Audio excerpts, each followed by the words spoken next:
merci à vous, docteur Trebosen, d'avoir accepté d'être là avec nous ce soir pour ce temps d'échange sur la santé mentale des jeunes et un petit peu le maillage institutionnel pour pouvoir répondre justement dans l'accompagnement, par rapport à l'accompagnement de ces jeunes. Donc, merci beaucoup.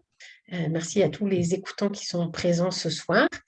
Et puis peut-être que le plus simple, c'est que je vous laisse la parole et puis on pourra faire un temps, peut-être un temps de questions-réponses à la fin de la Ouais. présentation. Je ne sais pas si vous avez besoin de partager un écran. Si, j'ai besoin de partager mon Alors, écran. pas de souci. Je vous ouvre l'accès tout de suite. Voilà. Normalement, vous devriez avoir les droits qui apparaissent. Parfait. Alors, est-ce que tout le monde voit bien mon écran? Je pense que c'est bon pour tout le monde. Ok. Donc, je me représente à tous. Donc, merci beaucoup de l'invitation, de m'inviter à parler aujourd'hui de la santé mentale des adolescents et des jeunes adultes, même si ça va un petit peu ensemble. Donc, moi, je suis Vincent Trebosen, je suis psychiatre de l'enfant et de l'adolescent à l'Aubert de Bray à Paris, donc dans le service du professeur Delorme, et je m'occupe principalement de l'activité des urgences et du post-urgence. Donc, je vous ai préparé quelques diapos. Alors, c'est pas très long ma présentation parce que je vais pas vous assommer de chiffres, etc. C'est pas le plus intéressant. Je pense que ça va être plus intéressant aussi de répondre à vos questions et peut-être voilà, même à certaines peut-être questions un peu concrètes, parce que vous allez voir que la santé mentale des adolescents et des jeunes, c'est un sujet qui est vaste, hein, que je ne vais pas pouvoir entrer dans le détail évidemment comme ça ce soir, et que le maillage des soins est un maillage qui est assez complexe avec des grandes disparités. Donc c'est pareil, ça va probablement amener des questions de votre part. Alors, du coup, juste pour commencer, voilà quelques chiffres un peu généraux. Donc, une personne sur 6 est un adolescent ou un jeune adulte. Et à l'échelle mondiale, les chiffres qu'on retrouve, c'est que 14% d'entre eux souffriraient de troubles mentaux. À noter que 50% des troubles mentaux, d'une manière générale, commencent avant l'âge de 14 ans et 75% avant l'âge de 25 ans. Donc, en fait, une grande majorité des troubles mentaux commencent à l'adolescence ou quand on est jeune adulte. Ces troubles mentaux représentent une charge importante de la morbidité, donc de l'altération de la qualité de vie des 10-19 ans. Si on regarde un peu plus dans les détails, alors il y a des catégories, on va dire, de troubles qui ressortent un peu plus que d'autres dans la population des adolescents et des jeunes adultes: la dépression, l'anxiété, les troubles du comportement, le suicide. Et je m'attarderai peut-être un peu, c'est aussi moi une question qui me concerne beaucoup aux urgences, etc. Et je pense qu'il vous aussi vous concerne pas mal et qui concerne malheureusement beaucoup cette tranche d'âge des adolescents et des jeunes adultes, puisque c'est la 4e cause de mortalité dans cette population, donc malheureusement assez haut dans le classement. Un autre point un peu d'introduction, c'est que les troubles mentaux, alors chez les adolescents, mais ça vaut aussi pour les adultes malheureusement, exposent les individus à beaucoup d'exclusion sociale, de discrimination, de stigmatisation. Et pour ce qui est des adolescents aussi, à des difficultés éducatives, des comportements à risque, mais aussi des problèmes de santé physique. Ça les expose aussi beaucoup plus aux violences psychiques, physiques ou sexuelles. Et puis ça a un fort impact sur leur capacité à mener une vie épanouissante, en bonne santé à l'âge adulte. Donc c'est un sujet qui est très important et dont heureusement on parle aussi beaucoup plus ces dernières années. Quels sont finalement les déterminants? Qu'est-ce qui va entrer en jeu dans la santé mentale des adolescents? Alors, probablement pas vous apprendre grand-chose, mais c'est des facteurs un petit peu généraux qui peuvent altérer la santé mentale des adolescents. Alors bien sûr, les antécédents, c'est-à-dire le fait de souffrir soi-même d'un trouble mental déjà, ça expose à d'autres troubles mentaux ou à une santé mentale plus détériorée. Le fait que on ait aussi dans sa famille des personnes qui souffrent de troubles mentaux, ça expose plus à souffrir d'un trouble mental soi-même. L'exposition à des événements de vie traumatiques, à des violences, c'est bien sûr quelque chose qui augmente le risque de troubles mentaux, la qualité de vie familiale, la qualité de relation sociale avec les pairs, qui est un sujet qui devient d'autant plus important à l'âge de l'adolescence, où c'est quelque chose qui est très à la fois recherché, mais aussi très valorisé par la société. Les difficultés socio-économiques exposent plus aux troubles mentaux et l'exposition aux médias pourrait aussi parfois favoriser l'apparition de troubles mentaux, même si pour le coup les données sont quand même un peu moins solides sur ce sujet. Alors des populations qui sont plus à risque, donc les populations d'adolescents ou de jeunes adultes qui souffrent par exemple d'un trouble du neurodéveloppement comme le trouble du spectre de l'autisme ou d'une déficience intellectuelle, d'un retard mental comme on l'appelait auparavant, sont plus exposés à une santé mentale altérée.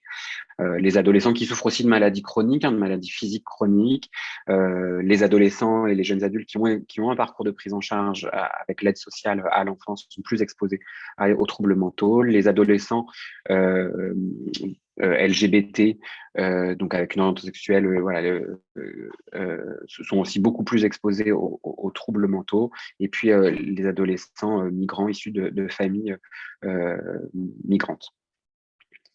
Si on regarde un peu plus en détail le focus sur quelques-uns des troubles les principaux, vous allez voir que c'est quand même des troubles qui sont finalement pas si rares. Enfin voilà, les troubles de l'humeur, donc les troubles dépressifs, etc., sont quand même pas si rares chez les enfants, les adolescents, les jeunes adultes. Donc avec 3,6% des 10-14 ans, 4,6% des 15-19 ans. Les épisodes dépressifs, c'est un peu plus rare, heureusement. C'est autour des 1%. Alors c'est plus rare chez les jeunes adolescents, mais ça l'est de moins en moins avec l'âge qui avance. Et puis ce qu'on voit en fait ces dernières années, c'est une augmentation globale de la prévalence. C'est ce qui illustre ce petit graphique. Vous avez ici la courbe en rouge qui représente les 12-17 et la jaune qui représente les 18-25.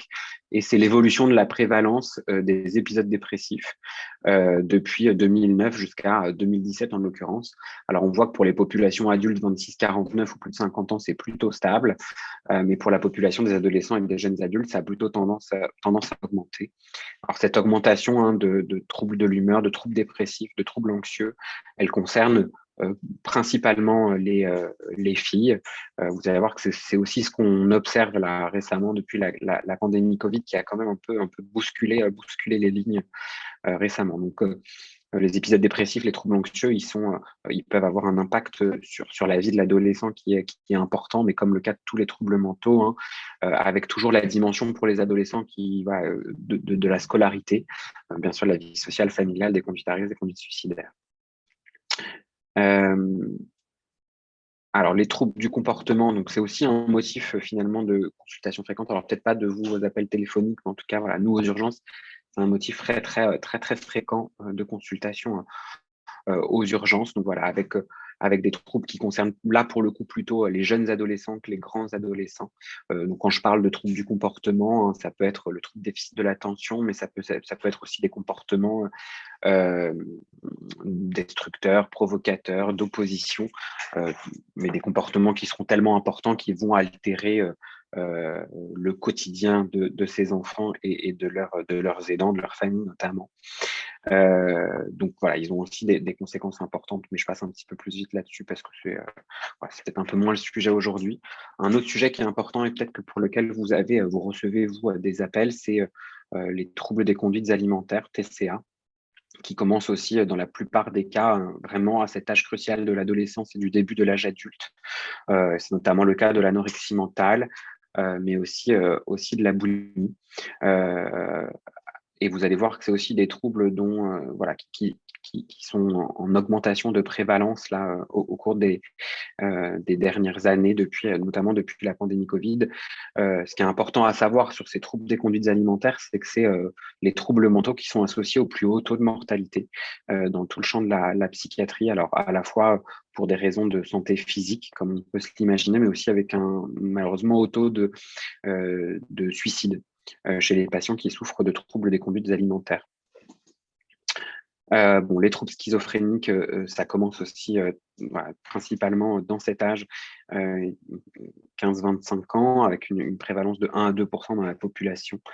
Et c'est aussi, bien sûr, des troubles chroniques hein, qui vont avoir un fort impact sur le quotidien des adolescents et des jeunes adultes, et qui aussi a un fort impact sur leur morbidité hein, à l'âge adulte notamment, avec une espérance de vie qui est malheureusement largement réduite chez les patients qui souffrent de troubles schizophréniques, un sur-risque alors de tentatives de suicide, mais aussi de troubles et de pathologies physiques non psychiatriques comme les pathologies cardiovasculaires. Alors les conduites, les conduites à risque, qu'est-ce qu'on appelle conduite à risque hein? Ça va être finalement un peu toutes ces stratégies que vont mettre en place un peu malgré eux, hein, les adolescents, pour principalement gérer leurs émotions et gérer leurs émotions qui parfois débordent. Hein. Alors, beaucoup d'adolescents ont des émotions qui sont un peu dysrégulées, mais certains ont ce trait, on va dire, de fonctionnement qui est un peu exagéré. Et dans ce contexte-là, peuvent commencer des conduites à risque. Donc, ça va être des consommations de substances avec quand même des consommations occasionnelles de fortes quantités d'alcool chez près de 14% des 15-19 ans. Donc, c'est pas rien, principalement les garçons. La consommation de tabac qui commence très souvent avant l'âge de 18 ans. Et puis 5% des 15-16 ans qui ont déjà consommé une fois du cannabis. Alors ces conduites à risque, ça pourrait aussi être les conduites à risque sexuelles notamment, hein, ou alors les mises en danger physiques voilà, par des actions de mise en danger un peu plus classiques. Alors les conduites suicidaires, là je vais développer un petit peu plus parce que c'est quand même un sujet qui est euh, qui est important et qui est malheureusement d'actualité. Donc, les tentatives de suicide, elles sont en fait assez fréquentes hein, chez l'adolescent, alors beaucoup plus rares chez les enfants, même si c'est moins le sujet aujourd'hui, parce que dans les 12-18 ans, on a 8% des filles et 7% des garçons qui font une tentative de suicide.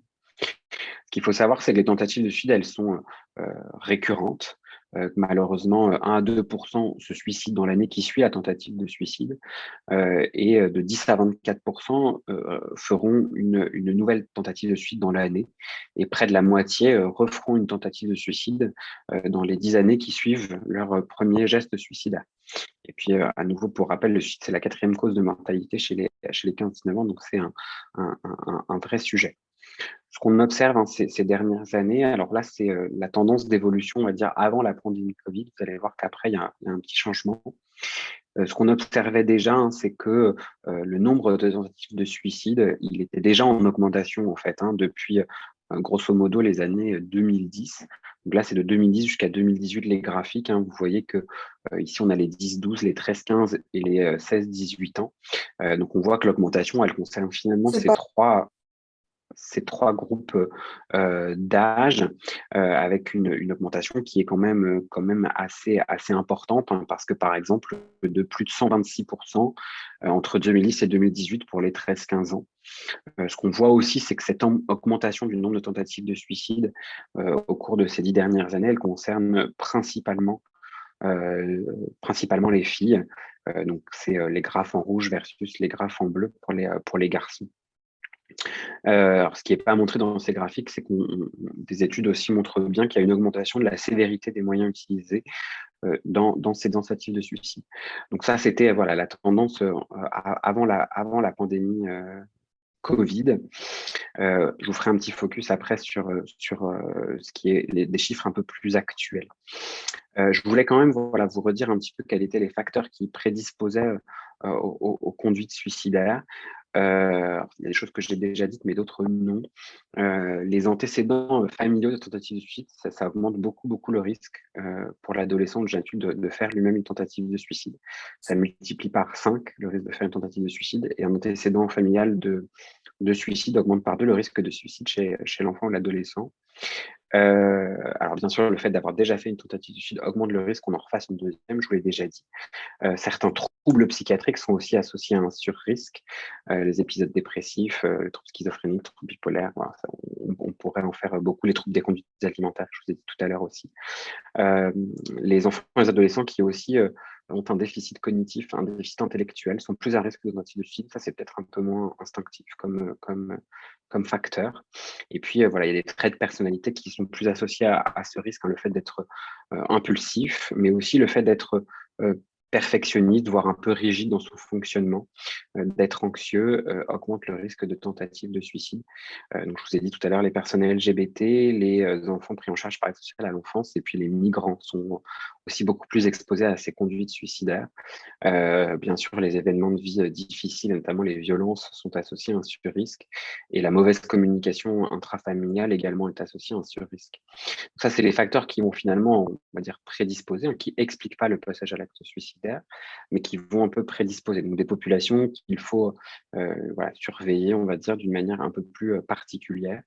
Et puis, il y a les facteurs qui vont précipiter le passage à l'acte, hein. Ça peut être un stress, un événement aigu, un événement de vie difficile, mais ça peut aussi être une consommation de substances ou le début d'une maladie psychiatrique, par exemple, qui va s'amorcer et qui va précipiter le passage à l'acte suicidaire. Alors, quelles évolutions depuis la pandémie de Covid? Bon, vous avez sûrement beaucoup entendu parler de ça parce que ça a été assez médiatisé, mais il a été noté, hein, que les enfants et les adolescents, enfin, qu'il y avait eu un impact important, hein, de cette pandémie Covid sur la santé mentale des enfants et des adolescents, avec voilà, certaines études qui parlent de plus de 60% des enfants qui rapportent une détérioration de leur santé mentale dans le contexte de la pandémie, un quart qui rapporte des troubles du sommeil, par exemple, puis avec des données qui sont quand même assez cohérentes partout dans le monde, hein, que ce soit en France, même si là, il n'y a pas de données françaises sur la diapo, mais voilà, et aussi aux États-Unis, en Angleterre, en Chine, etc. On a vu aussi, alors si on va un peu plus précisément, on a aussi vu un vrai impact sur le nombre de passages aux urgences, c'est-à-dire que, alors principalement depuis la réouverture des écoles après le premier confinement en 2020, une augmentation importante du passage en consultation pour urgence, enfin pour motif pédopsychiatrique aux urgences pédiatriques. Donc ici, on a le graphe en pointillé qui correspond à l'année 2020 et en 2019 pour la courbe continue. Donc une augmentation importante de passage aux urgences pour des motifs pédopsychiatriques. Et quand on regarde plus précisément sur quels motifs, eh bien, principalement pour des idées suicidaires et aussi des tentatives de suicide. Donc là, c'est des chiffres américains. Qu'est-ce qu'on a eu nous? Alors là, c'est des chiffres de l'hôpital Robert Debré à Paris, du coup. On a observé en fait exactement la même chose qu'eux. C'est-à-dire une nette augmentation du nombre de tentatives de suicide. Alors là, c'est chez les moins de 15 ans. C'est vrai que nous, on a une population qui est plutôt assez jeune à Robert Debré. Mais en tout cas, on a, nous, retrouvé localement des données qui étaient totalement similaires avec, vous voyez, hein, une nette augmentation du nombre de tentatives de suicide quand on regarde la courbe de 2020 ici à droite par rapport à 2010. Donc, c'est Robert Debré, mais c'est aussi tous les hôpitaux de la PHP qu'on a compilés. Et donc ça, voilà, c'est un peu le résumé des diapos précédentes, mais donc c'est à nouveau là sur des données de l'hôpital Robert Debré. Et cette fois-ci, on a repris les données depuis 2010, hein. Comme je vous ai dit, les tentatives de suicide, elles augmentent depuis 2010. Alors on a vu ça un peu à retardement chez nous, mais vous voyez avec ici le graphique du milieu, hein, une nette augmentation du nombre de tentatives de suicide depuis 2020, depuis le début de la pandémie Covid-19. Alors on a toujours ce caractère dans le graphe de droite, hein, ce caractère saisonnier qu'on a toujours en pédopsychiatrie, hein, avec une diminution de la fréquentation des urgences et des tentatives de suicide au cours des mois d'été et globalement pendant les vacances scolaires, et puis une augmentation sur les temps de rentrée scolaire. Donc ça, c'est assez classique, et on voit que malgré l'augmentation, cette temporalité, elle reste présente. Sur les taux de suicide, malheureusement, on observe un peu la même chose, hein, c'est-à-dire une augmentation du nombre de suicides depuis la pandémie de Covid. Alors là, c'est des chiffres japonais et qui concernent cette augmentation principalement, effectivement, la population des moins de 20 ans, donc des adolescents et des jeunes adultes. Et une fois de plus, ça concerne principalement les jeunes filles et beaucoup moins les jeunes garçons.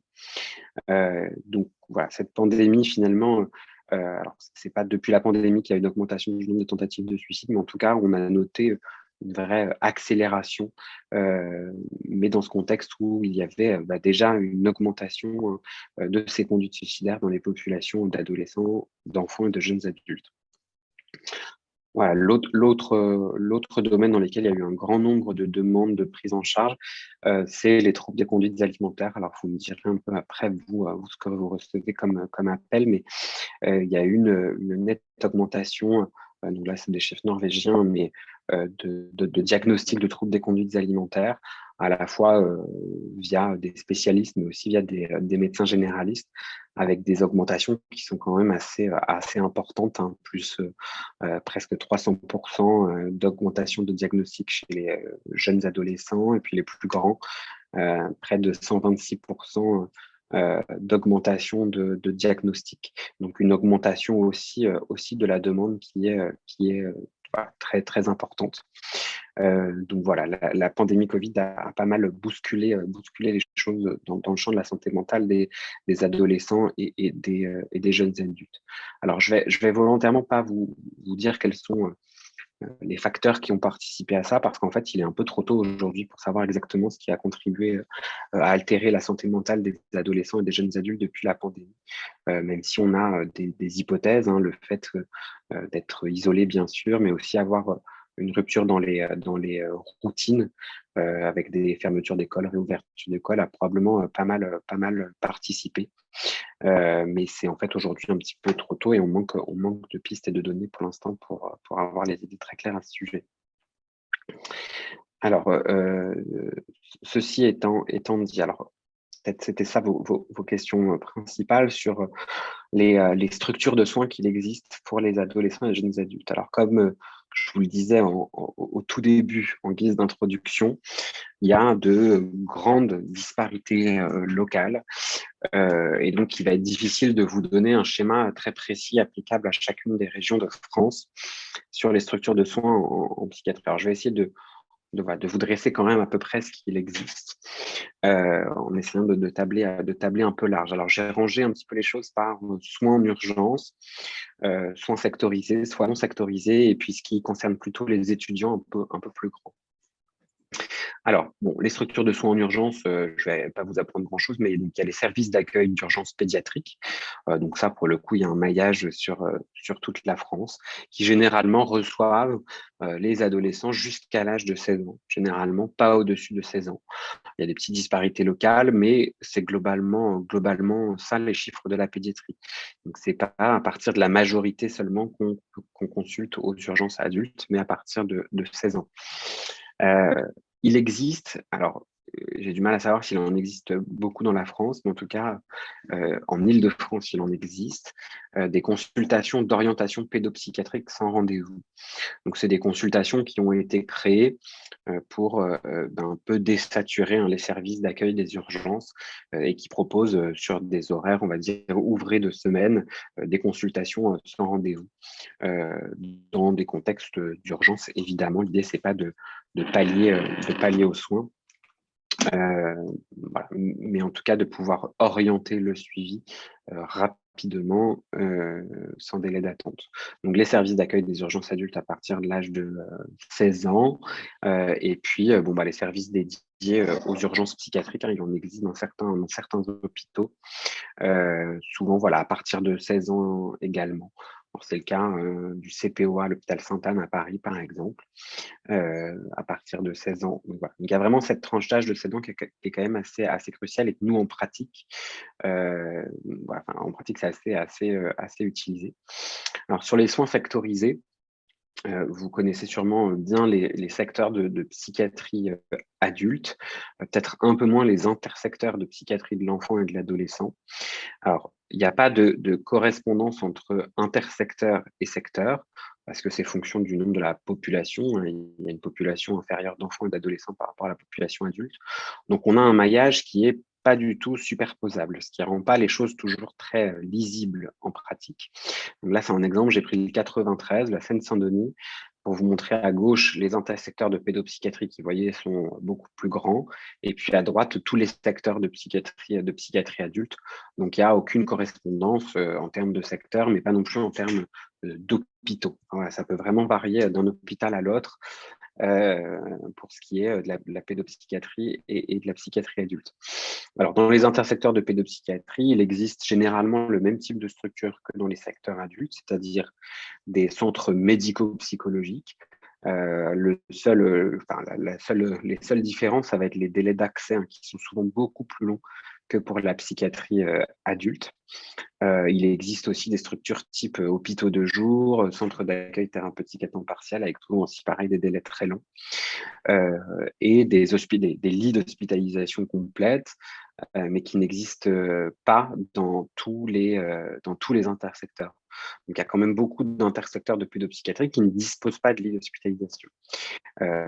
Tout ça voilà, peut un peu parfois rendre confus l'orientation des patients et rend un peu difficile la mise en place des soins parfois. Donc, les structures de psychiatrie adulte qu'on peut solliciter à partir de 16 ans. Alors, bon, j'ai pas noté les centres médico-psychologiques, mais ça peut arriver qu'on les sollicite, hein, dans le cas de pathologies chroniques qui sont en place à partir de 16 ans. On peut solliciter aussi pour des hospitalisations complètes, hein, à partir de l'âge de 16 ans, en fonction des secteurs adultes. Et puis les centres d'accueil et de crise, qui ont souvent pareil, qui acceptent d'accueillir en hospitalisation courte, comme ils le font, les adolescents et à partir de 16 ans. C'est des structures qui aussi prennent beaucoup en charge les jeunes adultes en l'occurrence. Donc ça, je vous ai montré. Et donc ensuite, bon, des structures de soins non sectorisées. Alors, il en existe, ça c'est pareil, ça va être des disparités locales, donc c'est un peu, ça rend un peu difficile les choses, mais vous me poserez des questions. Il existe donc des structures qui sont vraiment dédiées à cette tranche d'âge de l'adolescent et des jeunes adultes. Il y a d'ailleurs de plus en plus de structures, hein, qui prennent en charge cette population en particulier. Alors, il y a des cliniques privées qui font ça, mais il y a aussi des centres d'évaluation publics. Il y a aussi parfois des hospitalisations dédiées à l'adolescent et aux jeunes adultes. Mais ça va vraiment être dépendant du secteur géographique, donc soit du secteur adulte qui décide d'ouvrir des lits dédiés, soit du secteur de pédopsychiatrie. Je donne un titre d'exemple, peut-être que si vous voulez regarder plus tard, donc un dispositif qui s'appelle le CEJAD, donc c'est un centre d'évaluation jeunes adultes et adolescents. Il y a un dispositif qui est assez similaire dans le même groupe hospitalier qui s'appelle 19, qui est dans le 19e arrondissement, parce que ça s'appelle comme ça. Donc ça, c'est des centres d'évaluation des jeunes adultes et des adolescents, qui peuvent être un peu la porte d'entrée, hein, dans les soins, qui ne remplacent pas les CMP, mais ça permet une évaluation qui est normalement assez rapide et assez complète. Alors, il existe aussi des structures qui sont plutôt en lien avec le handicap, et donc les SAMSA, peut-être vous avez déjà entendu parler de SAMSA, mais là, il y a ces derniers temps de développement de SAMSA dédiés en particulier aux jeunes adultes qui souffrent de handicap, donc par exemple de troubles schizophréniques. Je prends l'exemple du SAMSA qui s'appelle Prepsy, qui est aussi à Paris, désolé, mais voilà, c'est le secteur que je connais le mieux. Et donc, il y en a probablement ailleurs aussi sur le territoire. D'autres dispositifs qui sont pas forcément strictement sectorisés, mais globalement, enfin, qui peuvent quand même être un peu sectorisés, c'est les maisons des adolescents, avec des difficultés pour moi de vous dire exactement ce que compose une maison des adolescents, parce que c'est pareil, c'est très variable d'une maison des adolescents à l'autre. Mais il y a généralement donc, des prises en charge pédiatriques, psychologiques. Il n'y a pas toujours des prises en charge pédopsychiatriques dans les maisons des adolescents. Parfois, les maisons des adolescents sont des services qui sont aussi rattachés à des services universitaires de psychiatrie de l'enfant. Ça peut arriver, j'ai un exemple dans le 93 par exemple. Ça peut être, ils peuvent aussi parfois avoir des lits d'hospitalisation plus rarement. Mais en tout cas, c'est des dispositifs qui sont, pareil, dédiés à cette tranche d'âge de l'adolescent, mais aussi du jeune adulte, hein. C'est-à-dire qu'ils ne s'arrêtent pas à l'âge de 18 ans, généralement, les maisons des adolescents, et qui peuvent être des bonnes portes d'entrée, en l'occurrence, dans les soins.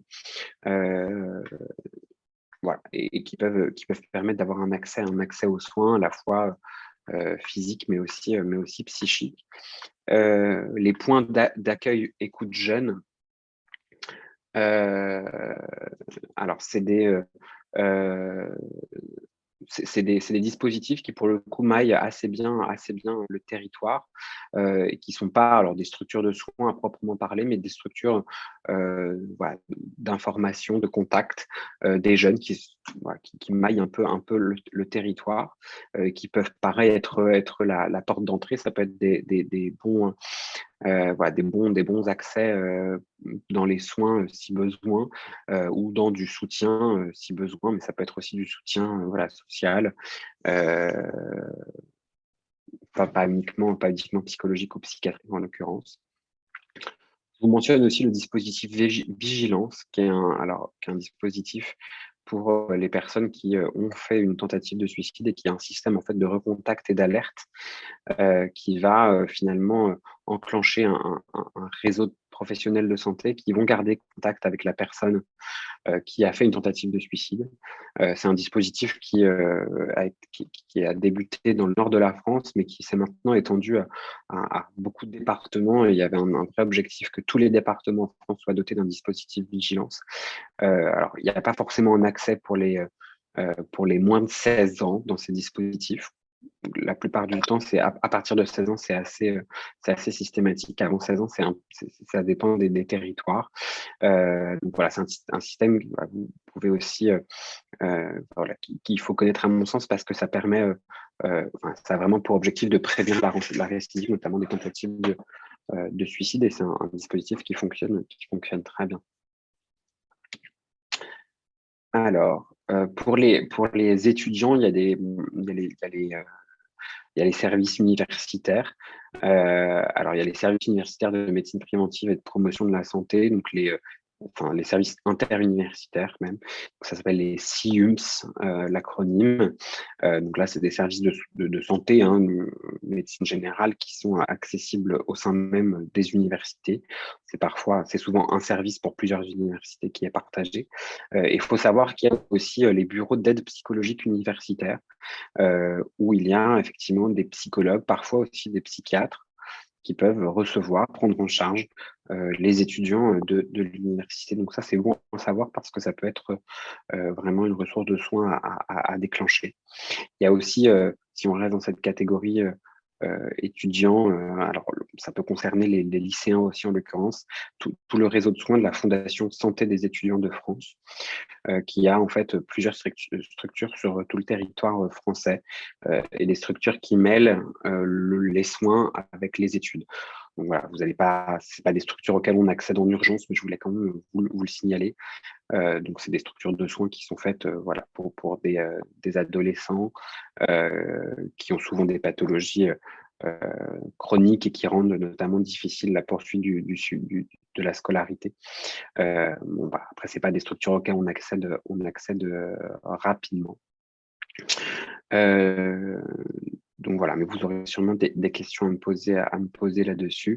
Voilà, quelques petites ressources. Vous connaissez sûrement la ligne téléphonique 31 14, voilà, qui est disponible tout le temps. Je vous parle aussi rapidement du site du service, alors qui est plutôt, qui s'appelle clepsy.fr, donc qui est un site qui est voilà, qui est maintenant en route depuis le début de la pandémie Covid, à vrai dire, et sur lequel toutes les équipes pluridisciplinaires du service vont publier des contenus, donc principalement des fiches, mais aussi quelques vidéos, alors plutôt à destination des parents, mais voilà, ça peut être aussi intéressant pour vous, pour d'autres, autour des sujets de la santé mentale de l'enfant et de l'adolescent, des sujets qui sont très santé mentale de l'enfant, un petit, mais il y a aussi quelques sujets voilà, pour les adolescents.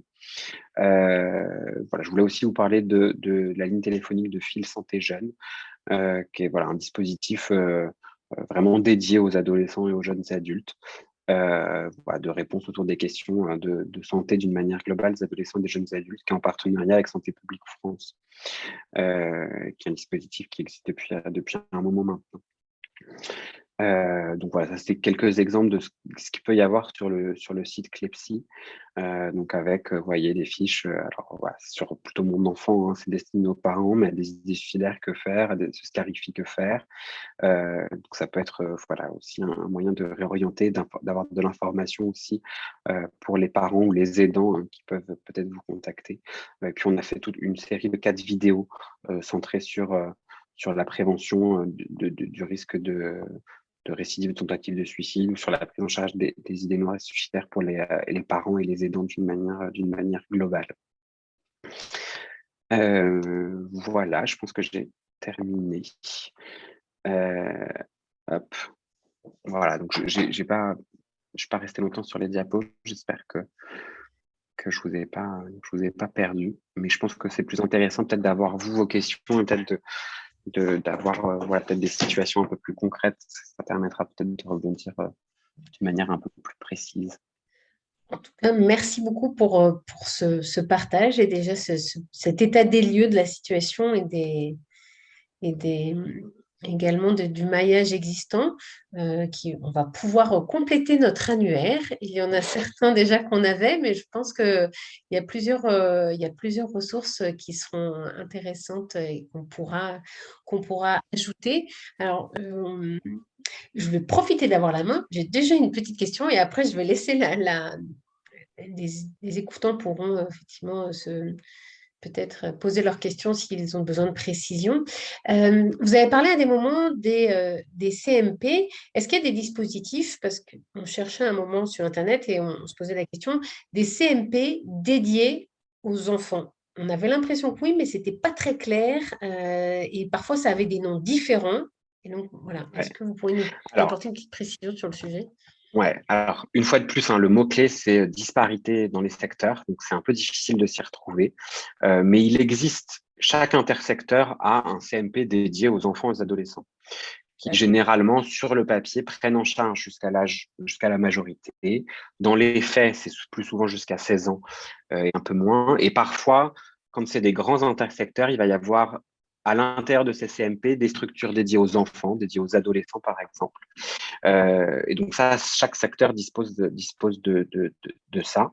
Donc, et c'est souvent d'ailleurs des structures qui sont totalement différentes des structures adultes. Comme les secteurs ne sont pas du tout les mêmes, c'est totalement dissocié des adultes.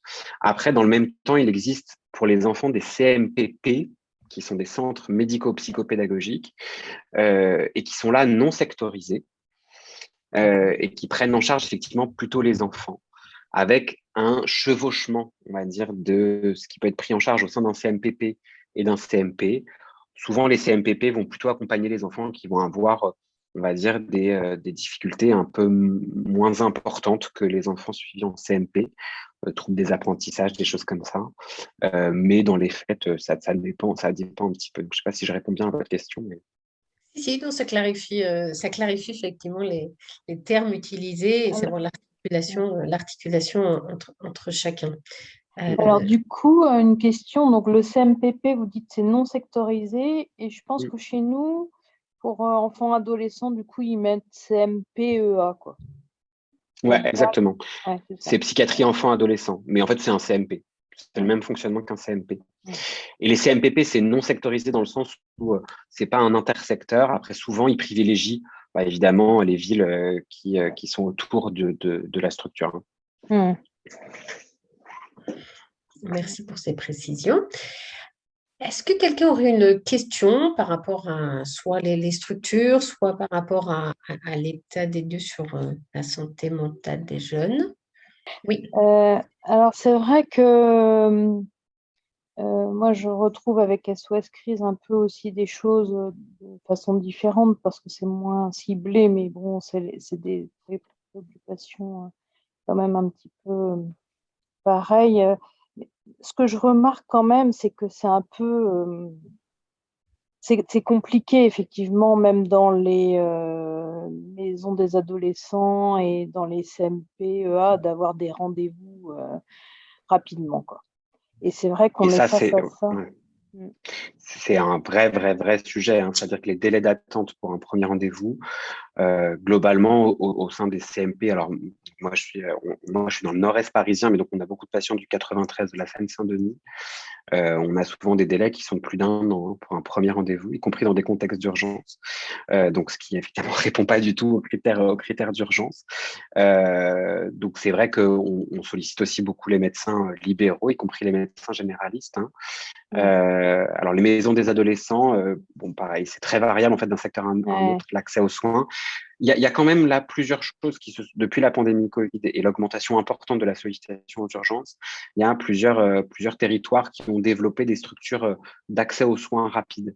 Nous, on a une structure qui nous répond en moins de 48 heures, voilà, pour une certaine population d'un certain lieu donné. Voilà, je sais que dans le Val d'Oise, il y a aussi une structure comme ça qui a émergé. Donc ça va être pour moi difficile de vous faire l'état des lieux parce que c'est des projets très enfin, voilà, très locaux, et que c'est difficile de les suivre tous. J'ai pas mentionné quand même, je répondis sur les équipes mobiles. Il y a aussi là de plus en plus d'équipes mobiles en pédopsychiatrie. Donc il y a plein de secteurs qui maintenant ont des équipes mobiles. Voilà, mais avec probablement aussi un peu de délai, quoi. C'est-à-dire qu'on a du mal à avoir des accès aux soins rapides en dehors de la consultation aux urgences, quoi. Bonjour et merci pour votre intervention tout à fait intéressante. Dans les appels que nous n'avons pas beaucoup d'adolescents, me semble-t-il, mais nous avons des parents d'adolescents qui nous appellent pendant la crise Covid et pendant les confinements, et depuis, il y a des parents qui sont en grande difficulté parce qu'ils ne trouvent pas le chemin pour arriver à mener leur adolescent ou grand adolescent ou jeune adulte à aller consulter. Donc, ils appellent notre numéro pour essayer d'avoir pas forcément des numéros ou des contacts, mais comment amener le jeune qui va mal à aller consulter. Qu'est-ce que vous pourriez nous donner comme réponse, comme conseil? C'est une super question. Alors, déjà, je peux vous inviter à donner vraiment le site, le contact, enfin le lien de notre site, parce qu'on fait vraiment des fiches vraiment dans ce type de situation, c'est-à-dire face à des situations très concrètes, qu'est-ce que je peux faire? Alors, c'est pas toujours facile d'amener un adolescent aux soins, ça m'étonne pas que ce soit un appel que vous ayez fréquemment. L'idée générale, si vous voulez, alors chaque situation va être différente, mais l'idée générale, c'est c'est-à-dire que c'est de se mettre un peu au niveau de l'adolescent. Donc, à la fois de lui faire part de nos inquiétudes en tant que parents, mais aussi lui demander de lui ce qu'il a identifié, ce que lui repère. C'est aussi s'intéresser à ce que lui traverse, qu'il vit, et pas seulement voilà, lui dire par exemple ah bah ça va mal, tu fais plus rien, tu sors plus de la chambre, tu sors plus de la maison, tu fais que de jouer aux jeux vidéo, on en a marre. Ce qui est parfois ce qu'on peut avoir tendance à faire, hein, quand on sait pas trop comment s'y prendre. Donc c'est d'essayer de parler avec son adolescent quand soi-même on est assez calme, d'essayer d'être une oreille attentive, de pas arrêter d'essayer. Vraiment, la répétition, ça peut un peu marcher. Aussi, ce qui peut pas mal marcher, c'est de s'intéresser à ce à quoi il s'intéresse l'adolescent, ce que parfois les parents oublient un peu.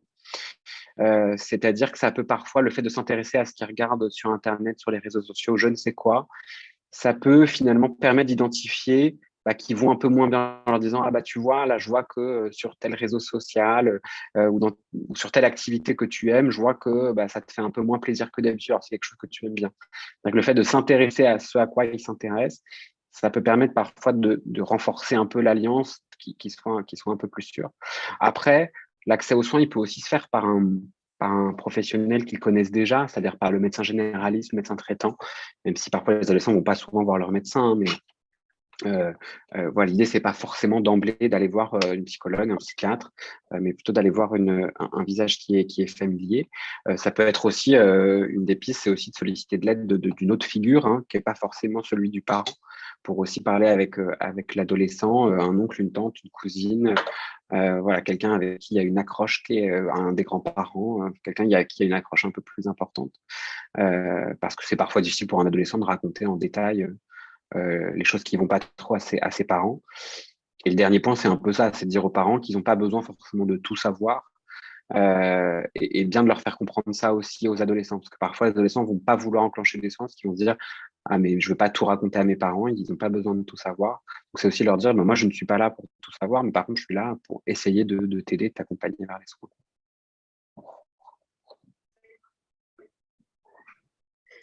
Merci pour cette précision qui aidera, je suis sûre, certains écoutants lors de leurs appels face à des parents un peu démunis. Est-ce qu'il y a d'autres questions? Alors, Franck, je te vois lever la main. Attends. Oui. Oui, bonjour, merci pour cette intervention avec énormément de quoi réfléchir, énormément de choses sur quoi réfléchir, et notamment est-ce qu'on a une hypothèse pour expliquer cette explosion de problèmes psychiatriques notamment chez les filles d'ailleurs, qui a bien précédé le Covid de plusieurs années, surtout aux États-Unis, mais maintenant chez nous aussi. En réalité, ça va être un peu décevant parce qu'on ne sait pas très très bien pourquoi il y a une augmentation. Alors, c'est toujours difficile dans les augmentations de prévalence des troubles de savoir si le repérage est aussi plus important, si l'accès aux soins est aussi meilleur. Voilà, de savoir à quel point ça participe ça. Euh, euh, bon voilà. Après d'avoir des facteurs isolés sur tous les troubles mentaux, pour le coup, c'est un peu dur, c'est un peu dur à dire et j'aurais du mal à vous répondre, à vous répondre là-dessus. Pourquoi les filles? Alors en fait, on ne sait pas très bien, mais d'une manière générale, c'est aussi le cas chez les adultes, hein. Typiquement, les conduites suicidaires, les passages à l'acte suicidaire, ils sont plus importants chez les femmes que chez les hommes. Euh, la réponse est probablement très complexe, c'est-à-dire que c'est pas un seul facteur, et c'est probablement une combinaison de plein de petits facteurs qui participent à tout ça. Donc ma réponse est un peu décevante parce qu'en fait, on sait pas très très bien. Oui, c'est intéressant. Ouais, ce serait intéressant. Je dois vous dire que la question de la santé mentale des enfants et des adolescents, elle est, c'est pas la question qui était la plus étudiée au cours de ces dernières années. C'est un sujet qui est devenu vraiment, voilà, qui a pris un peu de visibilité. C'est peut-être un des effets positifs entre guillemets de la pandémie Covid, c'est que ça a pris une visibilité un peu plus importante. Mais du coup, en fait, typiquement les données sur les conduites suicidaires des adolescents, des enfants, il y en a très peu.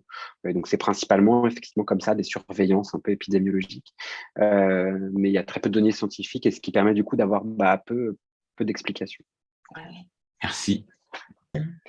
J'ai remarqué aussi des questionnements beaucoup plus présents qu'à notre époque adolescente. Alors, je ne sais pas ce qui explique ça non plus, vous ne savez peut-être pas non plus, mais je trouve quand même qu'il y a dans le questionnement de nos adolescents beaucoup de choses autour de la sexuation, c'est-à-dire quel est l'objet du désir, mais aussi, c'est-à-dire vers un homme, vers le masculin ou le féminin, mais aussi de son propre corps. Je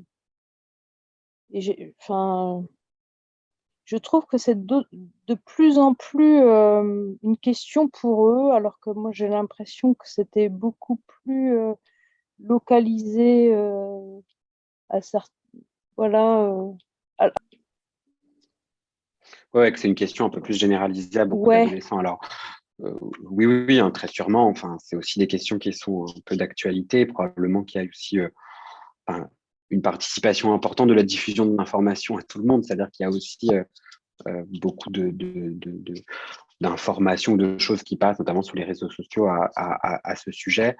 Tous les questionnements autour du genre ou de la sexualité ne sont pas des dysphories de genre ou des choses forcément compliquées. Je pense que quoi qu'il arrive, alors effectivement, c'est un sujet qui est d'actualité. Donc, d'une part, je pense qu'il faut s'y intéresser en tant que parent. Enfin, le conseil qu'il faut donner aux parents, c'est de s'y intéresser. C'est d'avoir un peu le jargon, parce que c'est un jargon qui n'est pas forcément facile et qui n'est pas forcément intuitif. On a d'ailleurs fait une fiche à ce sujet avec tous les mots de vocabulaire, parce qu'on peut s'y perdre un peu là-dedans. Donc, toujours l'idée de s'y intéresser, et puis de se dire est-ce que ça a un impact sur, est-ce que ça te fait souffrir, est-ce que ça te met à mal, et en fait souvent le fait juste de s'y intéresser, de poser ces questions-là, bon, ça désamorce un peu la question en vérité, et c'est finalement souvent des choses qui sont un petit peu transitoires et un peu passagères, et qui s'inscrivent pas forcément dans la durée. Voilà, le risque est à rejeter systématiquement ça, hein, évidemment. Donc voilà. Mais effectivement, c'est un sujet qui est beaucoup plus d'actualité, mais qui est aussi voilà, beaucoup plus d'actualité dans la société. Je veux dire, il y a un vrai effet aussi société, médias, réseaux sociaux là-dedans. Merci. Est-ce que quelqu'un aurait une question? Alors, je ne vois pas ceux qui n'ont pas leur caméra, donc si vous avez besoin de parler, de poser une question, pensez à ouvrir votre micro. Donc, nous ayons fait le tour des questionnements. Je vérifie une dernière fois s'il n'y a pas quelqu'un qui veut se parler, mais j'ai l'impression. Francine? Oui, excusez-moi, j'ai pas de voix du tout, je sors du Covid, là je suis complètement à faute. Est-ce que vous avez l'impression que toujours dans les problèmes de questions du jour, les problèmes environnementaux touchent les très jeunes ou pas tant que ça dans ce qu'ils racontent? Dans le stress, Ouais. dans l'anxiété que Oui, ça on provoque chez appelle eux. l'éco-anxiété, parce que les savants appellent l'éco-anxiété. Est-ce que ça ressort des jeunes que vous voyez? Alors, j'aurais du mal à vous faire une réponse globale, donc ça va être plus de l'expérience pratique, ce que je vais vous dire, donc il ne faut pas prendre pour argent comptant ce que je raconte. C'est pas tellement un sujet qui est si fréquemment abordé, honnêtement, par les enfants et les adolescents qu'on croise.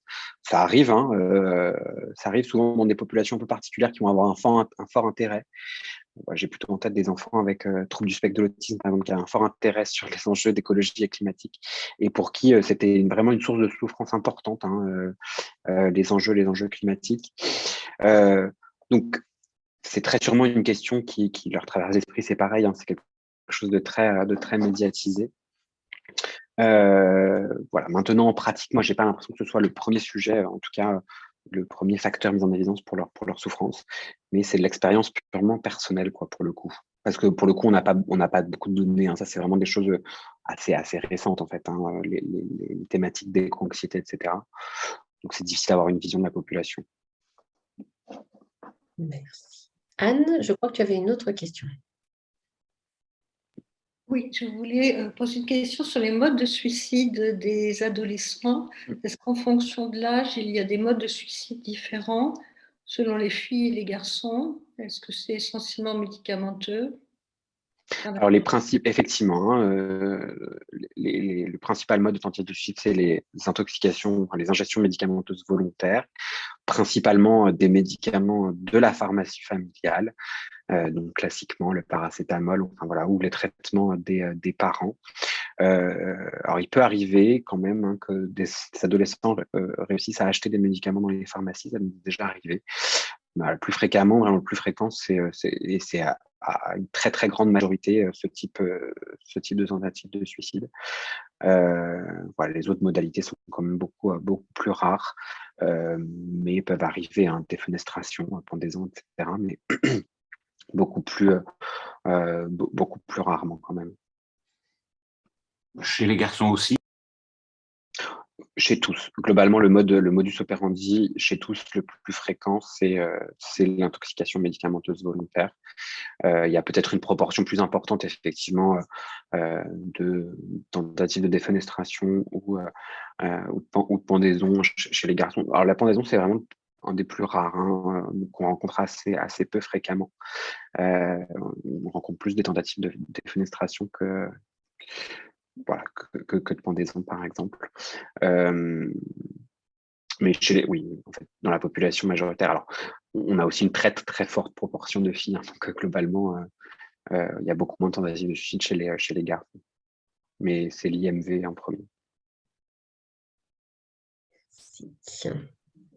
Peut-être essayer quand même, parce que c'est assez fréquent aussi chez les adolescents, c'est les scarifications. Et comment, alors c'est pareil, hein, du côté, alors peut-être que sur le site, il y a aussi des choses là-dessus, mais finalement, c'est plutôt une question des parents aussi, de comment Ouais, accompagner ça. ouais. Alors, les scarifications, dans la plupart des cas, c'est pas des tentatives de suicide, hein. C'est vraiment des stratégies non fonctionnelles de gestion des émotions de leur adolescent. Euh, donc, d'une part, une fois de plus, hein, ce qu'il faut dire aux parents, c'est d'en parler calmement, c'est-à-dire pas les stigmatiser, pas les engueuler, pas voilà, être complètement paniqué non plus vis-à-vis de la scarification, parce que ça va pas engager la conversation et le bon état des lieux. Et l'idée, globalement, de la prise en charge des scarifications, c'est en fait d'essayer de trouver un peu des stratégies alternatives, c'est-à-dire d'essayer de se dire, bah, finalement, quand est-ce que tu le fais? Est-ce qu'il y a un peu des situations qui sont un peu redondantes dans lesquelles tes émotions, elles débordent et qu'il y a ces envies de scarification ou ces scarifications qui ont lieu? Et qu'est-ce que tu pourrais faire à la place? Donc, le parent, il peut vraiment un peu aider quand même ça, c'est-à-dire à dire, voilà, à essayer de construire un peu ce petit plan d'action avec l'adolescent sur comment je peux faire. Alors, généralement, ce qui peut. Alors, on sait hein, que le fait que ce soit quelque chose de physique, ça a un impact hein, sur diminuer les émotions négatives. Et la diminution, pour le coup, elle reste pas très longtemps. Donc, on peut leur proposer des choses qui sont assez physiques pour remplacer en fait ce comportement qui lui-même est assez physique. Donc, ça peut être des choses de crier dans un oreiller, de déchirer les papiers. Enfin, c'est des choses qui paraissent un peu bêtes comme ça, mais l'idée, c'est un peu d'y réfléchir à tête froide avec son enfant, son adolescent, et d'établir comme un petit protocole. Et que comme ça, il y réfléchit à l'avance et que dans la situation où il va y avoir envie de se scarifier, qu'il puisse un peu se fier à ça. Euh, voilà, c'est globalement, en fait, la technique globale, elle essaie de trouver des stratégies alternatives, quoi. Ça peut être aussi des exercices de respiration, de relaxation, de méditation. Enfin voilà, fonction de ce à quoi accède l'adolescent. Ça peut être aussi qu'il fasse quelque chose qu'il aime beaucoup, qui descende son attention de ces idées-là. Et globalement, c'est l'idée de décentrer l'attention, de faire autre chose. Et en fait, au bout, cette idée-là, elle disparaît. Et c'est ensuite de faire le constat avec l'adolescent, tu vois, tu as réussi à passer à autre chose. Et quand ça reviendra, voilà, tu vois qu'est-ce qui peut bien fonctionner. Donc ça, il faut un peu le refaire et le refaire. Et oui, on a une fiche dédiée à la scarification qui parle de tout ça et qui est vraiment une ressource pour les parents. D'accord. Je vais diffuser largement ce site à tous les écoutants pour qu'ils puissent un peu aller voir ce qui s'y trouve. Yasmine, une question? Bonsoir, malheureusement je suis arrivée plus tard, donc je ne sais pas si quelqu'un a posé la question. Mais on voit une augmentation des harcèlements. Alors je voulais savoir, par rapport aux adolescents, comment on peut accompagner un adolescent qui ne croit pas forcément au fait qu'il peut être aidé par un adulte, j'entends surtout au niveau de la direction de l'école où ça se passe. Et comment on peut le rassurer par rapport à ça, lui trouver un autre soutien si au niveau de l'école, ça ne bouge pas. Ouais. Alors, il y a une plateforme numérique, hein, harcèlement.gouv, où on peut signaler les situations de harcèlement. Donc, ça peut parfois permettre d'appuyer un peu la demande quand effectivement l'équipe pédagogique dans l'établissement scolaire est peu réactive. Après, effectivement, hein, ça va être très dépendant des établissements, des écoles. Je crois quand même tout le monde est de plus en plus sensible à cette question, à cette question de harcèlement. Je pense que c'est bien enfin voilà, aussi nous, on peut aussi avoir fréquemment de l'adolescent qui dit ah non, mais ça c'est pas vraiment du harcèlement, qui minimise un petit peu les choses. Donc c'est vraiment reprendre un peu les définitions de ce que c'est. Aussi si les adultes de l'école sont peu réactifs, mettre les parents sur le coup pour qu'eux le soient et prennent rendez-vous avec le proviseur.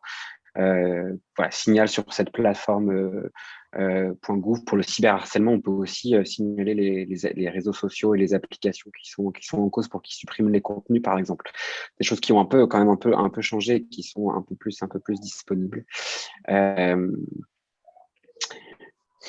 Voilà. Et après, on peut, enfin voilà, je vous laisserai aussi aller voir à nouveau sur notre site, mais on a des petites stratégies à donner aux adolescents pour justement faire face au harcèlement, sur comment répondre aux harceleurs, avec un peu voilà, il y a des petites techniques, notamment du disque rayé, qui dit un peu une phrase toute faite et qui répète. Ça épuise généralement les harceleurs et ça permet de mettre de côté un peu les choses. Mais bon, c'est une question qui est pareille, hein, qui est très, très, très, très d'actualité, pour le coup, beaucoup plus que l'éco-anxiété à laquelle on est confronté, nous, quotidiennement. Et pour rejoindre peut-être ce qui a été dit, il y a un site, merci Francine qui m'a donné l'information, qui s'appelle e-enfance. Et sur e-enfance, traite de toutes les questions autour du cyber, donc effectivement cyberviolence, cyberharcèlement, avec une ligne d'écoute. Alors là, comme ça, je dirais le 3018. Oui, c'est ça, le 3018 sur les violences, ce qu'ils appellent les violences numériques et qui sont sur l'accompagnement des jeunes. Peut-être que ça complète aussi par rapport à la réponse qu'on peut apporter et qui a été ajoutée à l'annuaire dernièrement. Super. Bon, un grand merci pour cette présentation, ce temps d'échange, d'avoir pris le temps aussi de nous avoir accordé ce temps pour nous permettre de nous poser un petit peu sur ces questions, pouvoir répondre après nous au mieux avec les écoutants, pour que les écoutants puissent répondre au mieux aux appelants, qu'ils soient des jeunes ou des parents. Voilà, ça peut alimenter ce qu'on pourra apporter comme réponse. Donc, merci beaucoup. Merci beaucoup à vous. Hein. Est-ce que c'est possible pour vous de me transmettre votre présentation, votre PowerPoint, et je pourrais le diffuser aux écoutants Ouais, ok. Super, parce qu'effectivement, il y a pas mal de monde, mais certains n'étaient pas disponibles ou travaillent ou sont sur la permanence, et donc pouvoir quand même bénéficier de ce temps d'échange que nous avons eu ensemble. En tout cas, un grand merci pour cette présentation. Merci à chacun d'entre vous d'avoir été là. Et je vous souhaite une bonne soirée à tout le monde. Merci beaucoup. Bonne soirée à tous. Au revoir. Bonne soirée.